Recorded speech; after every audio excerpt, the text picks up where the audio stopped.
ঢাকা শহরে নেতৃত্ব খুঁজে পাবেন না, প্রতিটা থানা আপনাদের এগেনস্টে চলে যাবে। এই কোরআনবাজি করে যে কটাকে দায়িত্ব দিচ্ছেন একটাও থাকবে না, ঠিক আছে, একটাও থাকবে না। এটা কুকুরের মতো রাস্তায় ফেলে পিটাবো ইনশাল্লাহ, কারণ আমরা কাউকে ভয় পাই না।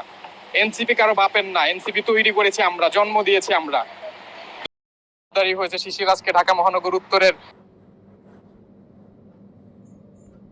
আসসালামু আলাইকুম, আমি সালাউদ্দিন আহমেদ রবিন।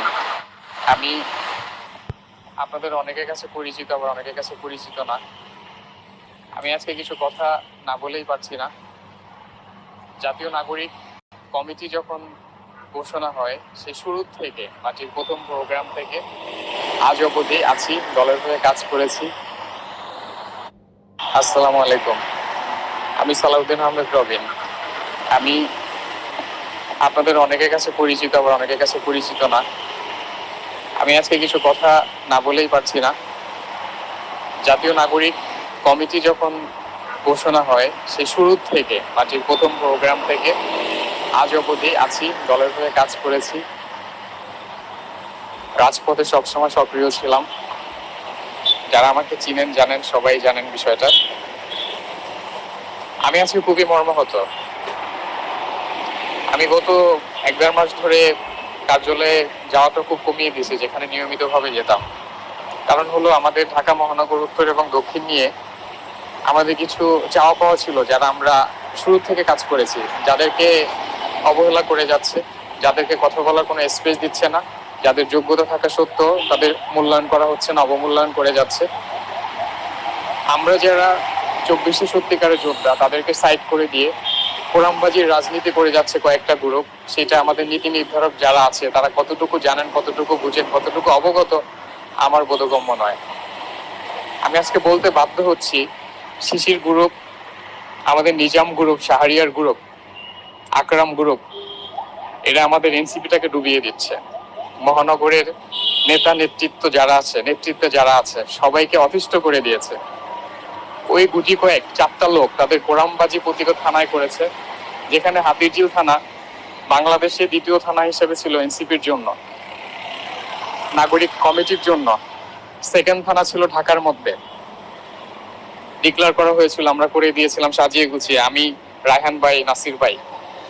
সেই মানুষ 3টা বিভিন্ন জেলায় গিয়েও কাজ করেছে এই দলের জন্য। তাদেরকে আজকে এতটা অবহেলা করা হচ্ছে, এতটা দূরে সরিয়ে রাখা হয়েছে শুধু এই কোরআনবাজির জন্য। আমাদের সাথে আক্তার ভাইয়ের একটা মিসআন্ডারস্ট্যান্ডিং হয়েছিল। আমরা কিছু লিখিত চাওয়া পাওয়া নিয়ে গিয়েছিলাম। আমাদের 3-4টা চাওয়া পাওয়া ছিল, যেটা যুক্তিযুক্ত হলে আক্তার ভাই, নাহিদ ভাই, সাজিজ ভাই, হাসনাত ভাইরা মেনে নিবে বলেই আমরা আশা করেছিলাম। আর যুক্তিযুক্ত না হলে তারা আমাদের সেটা বুঝিয়ে দিবে, বুঝিয়ে বলবে। সেই সময়টুকুই তাদের কাছে চেয়েছিলাম। সেই সময়টুকু আক্তার ভাই সেদিন আমাদের দেয়নি। আমরা বলেছিলাম আজকে না দিলে কালকে দেন, পরদিন দেন। সে আমাদের সময় দিবেই না, আমাদের সাথে বসবেই না। একজন সদস্য সচিব একটা দলের এইভাবে অ্যাটিটিউড দেখানোর কারণে সেদিন মূলত আমি বলেছিলাম যে, আপনারা যে এখন আমাদের মূল্যায়ন করছেন না, আমরা শুরু থেকে এই দলের সাথে আছি, এই দলের জন্য এত কিছু করেছি, আমাদের এত অবহেলা করছেন। এমন দিন যেন না আসে যে কোনো থানায় গিয়ে আপনারা কেন্দ্রীয় কমিটির নেতারা দাঁড়াবেন, আপনাদের কলিজা টেনে পোলাপাইন ছিঁড়ে ফেলবে। কারণ আপনারা নিজের স্বার্থে, নিজেদের সুবিধায়, নিজেদের স্বার্থ হাসিল করে যাচ্ছেন আমাদেরকে দিয়ে। আমাদেরকে যখন লোকজন দরকার হচ্ছে আমাদেরকে ডাকছেন, যখন প্রোগ্রাম দরকার হচ্ছে আমাদেরকে ডাকছেন, যখন বিভিন্ন জায়গায় কোনো প্রয়োজনে আন্দোলন করতে হচ্ছে আমাদেরকে ডাকছেন। আর যখন পদ পদবীর বিষয় আসে আমাদেরকে বাইরে ঠেলে দিচ্ছেন, আপনাদের গ্রামের লোকদের পদ পদবী দিচ্ছেন। আমাদের দলের প্রধানই ছিল, একটা মানুষ একের অধিক পদ হোল্ড করতে পারবে না। আমাদের দলে একই ব্যক্তি 4-5টা পদ হোল্ড করে আছে। আমরা এই বিষয়গুলো প্রতিবাদ জানিয়েছি। আমরা প্রতিবাদ জানিয়েছি যেসব সুবিধাবাদী নেতা নেতৃত্ব এখন বর্তমানে নেতৃত্বে আছে, নেতৃত্ব দিচ্ছে, তাদের বিরুদ্ধে। যেই মানুষগুলো দলের জন্য কাজ করে না, 24-এর যোদ্ধা তারা ছিল না সঠিকভাবে, তারা রাজপথে সৈনিক ছিল না, এমন কিছু পার্সন যাদের তেলবাজির কারণে তাদেরকে পদ পদবি দেওয়া হয়েছে, এই ব্যক্তিদের এগেনস্টে আমরা কিছু দাবি দেওয়া তুলে ধরে লিখে সেটা নিয়ে গিয়েছিলাম দেওয়ার জন্য। সেটা নিয়ে আক্তার ভাইয়ের সাথে আমার যে প্রবলেমটা হয়েছে, সেই জন্য আমি সবাই ওখানে সেদিন দোতলায় বসে এটা মিউচুয়াল করে দিয়েছে। সেখানে আমাদের আদিব ভাই ছিল, আমাদের অন্যান্য যারা ছিল, তারাও আক্তার ভাইয়ের পক্ষ থেকে সরি বলছে। আমিও আমার এন্ড থেকে দুঃখ প্রকাশ করেছি যে আমার জায়গা থেকে আমি যদি আক্তার ভাইয়ের সাথে কোনো বেয়াদবি করে থাকি, সেটার জন্য আমি গিলটি ফিল করি। I feel very guilty about myself. আমি সেটার জন্য সরিও চেয়েছি সবার কাছে, ওখানে সামনে দাঁড়িয়ে সবার কাছে সেটার জন্য সরিও বলেছি। আক্তার ভাইয়ের পক্ষ থেকে কেন্দ্রীয় কমিটি তারাও সেখানে বলেছে, বিষয়টা ব্যাখ্যা করেছে কেন আক্তার ভাই এটা করলো বা কি জন্য। সে বিভিন্ন প্রোগ্রামে বিজি থাকে, মাথা ঠিক ছিল না, হয়তো আমার সাথে করে ফেলছে। সে আমাকে শাউট দিয়ে কথা বলেছে দেখে তার সাথে আমার ওই দিন সমস্যাটা তৈরি হয়। আমি তো তাকে তেমন কিছু বলিনি, আমি তো শুধু আমার দলটা যেন নষ্ট না হয়ে যায়, আমাদের দলটা যেন নষ্ট না হয় যায়, আমাদের 2400 যোদ্ধা, আমরা যারা যোদ্ধা, যারা সঠিক রাজপথের যোদ্ধা যারা, তাদের সাথে যে খেলাগুলো হচ্ছে কোরআনবাজির খেলা, সেগুলো যেন না হয়, আমাদের দলটা যেন ভেঙে না যায়, যেন এই কোরআনবাজি রাজনীতিটা স্থায়ীভাবে বসতি না করে এনসিপি, এইটার প্রতিবাদ স্বরূপ আমরা কথা বলতে গেছি তার সাথে। আমরা তো দলের ভালোর জন্য করেছি, আমরা এখনো করে যাচ্ছি, আমরা কোনো পদ পদবিতে না থেকেও। তো আমার কথা হলো এটা যে ওইটার পরে 2-3টা পার্টি আছে, এর মধ্যে কয়েকজনের নাম আমি এখন বলতে চাচ্ছি না, আবার না বললেই না। এই আকরাম গ্রুপ, এই শিশির গ্রুপ, এরা ফ্যাসিলিটিস নিয়েছে, এরা আমাদের কাছে মুসলেখা চাচ্ছে যে মুসলেখা দিয়ে রাজনীতি করতে হবে। কেন মুসলেখা দিতে হবে? এখানে ভুল আমি করেছি, আক্তার ভাই করেছে, আবার আক্তার ভাইও করে নাই, আমিও করিনি, কারণ আমরা দলের স্বার্থেই কাজ করেছি। আমরা দলের প্রয়োজনে আক্তার ভাইয়ের কাছে গিয়েছি, তার উচিত ছিল 2টা মিনিট আমাদেরকে সময় দাও, আমাদেরকে শোনা। আমরা তো তার সাথে ঝগড়া করতে যাইনি, আমরা তার সাথে বার্গেনিং করতে যাইনি, আমরা তো দলের জন্য খারাপ কিছু করতে যাইনি, আমরা দলের ভালোর জন্য গিয়েছি। যে এরকম হচ্ছে, আপনারা ফিল্ডের খোঁজ খবর নেন, যে ফিল্ডের খোঁজ খবর সঠিকভাবে না রাখার কারণে কর্মীদেরকে অবহেলা করার জন্য হাসিনার মতো রেজিমের পতন হয়েছে, সেখানে এনসিপি তো কিছুই না। সঠিক নেতৃত্বের মূল্যায়ন করেন বা তাদেরকে দেখেন, সেটার জন্যই আমরা সেই প্রতিবাদ স্বরূপ গিয়েছিলাম যে আপনারা ভুল পথে হাঁটতেছেন, ভুল মানুষকে নেতৃত্ব দিচ্ছেন, ভুল মানুষকে ক্ষমতা দিচ্ছেন।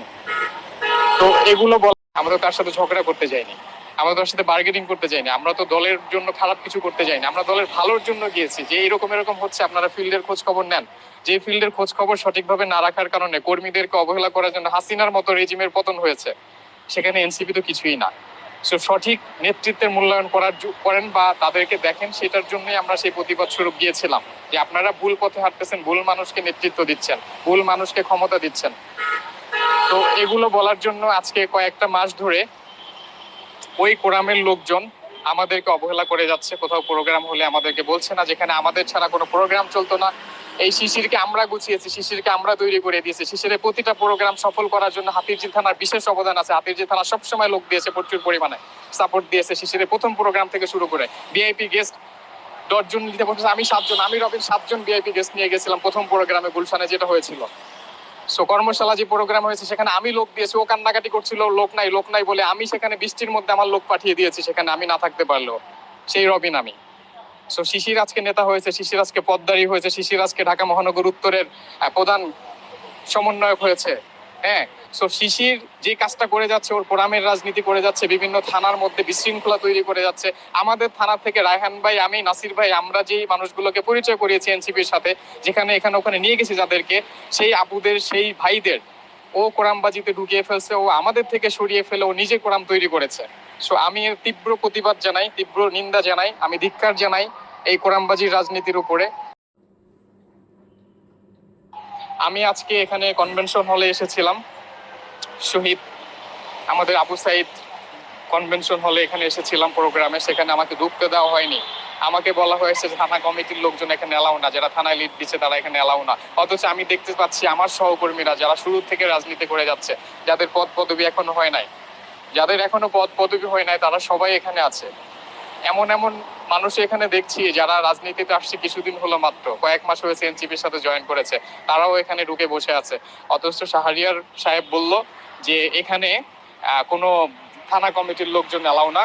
আবার শিশির সাহেব আমাকে ডেকে এনে আমাকে ওখান থেকে বের করে দিল, একজনকে দিয়ে বলল যে আপনারা চলে যান, এখানে আপনাদের এলাও না, আপনার এখানে যাওয়া যাবে না। অথচ আমরা পোস্টে কি দেখেছি যে এখানে জেলা কমিটি থাকবে, উপজেলা কমিটি থাকবে, এখানে ঢাকা মহানগরের লোক থাকবে, এখানে থানায় যারা লিড দিচ্ছে তারা থাকবে। তাহলে আমরা কারা? আমি ধিক্কার জানাচ্ছি এই রাজনীতিকে, আমি ধিক্কার জানাচ্ছি আমাদের নীতি নির্ধারককে, আমি যে ধিক্কার জানাচ্ছি যারা আমাদের সম্পর্কে অবগত না। আমরা যারা রাজপথে কাজ করে এই এনসিপি কে গুছিয়েছি, আমরা যারা রাজপথে কাজ করে এই নাগরিক কমিটি থেকে শুরু করে সবকিছু গুছিয়েছি, প্রতিটা থানা কমিটি গুছিয়েছি, আমরা যারা কাজ করেছি, আমাদের কাছে থানা কমিটির লিস্ট রেডি আছে। অথচ ওরা থানা কমিটির লোক খুঁজে পাচ্ছে না। কেন পাচ্ছে না? কারণ এই কোরামের জন্য। আজকে 1 বছর হয়ে যাচ্ছে আমাদেরকে মূলা ঝুলিয়ে রেখেছে। আমি কেন্দ্রীয় কমিটির লোকজনের দৃষ্টি আকর্ষণ করব, এই সব সুবিধাবাদী, এবং কোরআনবাজি রাজনীতি যারা করতেছে তাদেরকে সামনে রেখে আমাদের সাথে বসেন। দুধ দুধ হয়ে যাবে, পানি পানি হয়ে যাবে। এরা যে কাজগুলো করে যাচ্ছে, এরা শুধু নিজেদের কোরআনবাজি করে লক্ষ লক্ষ কোটি কোটি টাকা হাতিয়ে নিচ্ছে, বিভিন্ন টেন্ডারবাজি করে, নিয়োগ বাণিজ্য করে, বিভিন্ন সেক্টর থেকে, বিভিন্ন প্রতিষ্ঠান থেকে করে টাকা পয়সা খাচ্ছে। এটা আপনাদের কাছে পূর্বাভাস, আপনারা যতটা জানেন আমরাও জানি। আপনারা যদি না জেনে থাকেন আমাদের কাছে যোগাযোগ করেন, আমরা প্রুফ সহ ধরিয়ে দেবো এদেরকে। এরা বিভিন্ন জনের নামে, এদের রিলেটিভদের নামে টেন্ডারবাজি করে যাচ্ছে, বিভিন্ন টেন্ডার নিচ্ছে। আমরা জানি যে এরা নিজেদের ফায়দা লুটার জন্য শত শত কোটি টাকা ব্যাংক ব্যালেন্স করে যাচ্ছে, আমাদেরকে শুধু ব্যবহার করে যাচ্ছে। তো আপনারা যদি এখনো এটা নিয়ে কোনো কিছু না করেন, কোনো পদক্ষেপ না নেন, এনসিপির লোকজন খুঁজে পাবেন না। ঢাকার শহরে কোনো এনসিপির লোক থাকবে না, কোনো নেতৃত্ব থাকবে না। আমি আবারও বলছি, আমাদের নীতি নির্ধারক যারা আছেন, ঢাকার শহরে নেতৃত্ব খুঁজে পাবেন না। প্রতিটা থানা আপনার জন্য শত শত কোটি টাকা ব্যাংক ব্যালেন্স করে যাচ্ছে, আমাদেরকে শুধু ব্যবহার করে যাচ্ছে। তো আপনারা যদি এখনো এটা নিয়ে কোনো কিছু না করেন, কোনো পদক্ষেপ না নেন, এনসিপির লোকজন খুঁজে পাবেন না। ঢাকার শহরে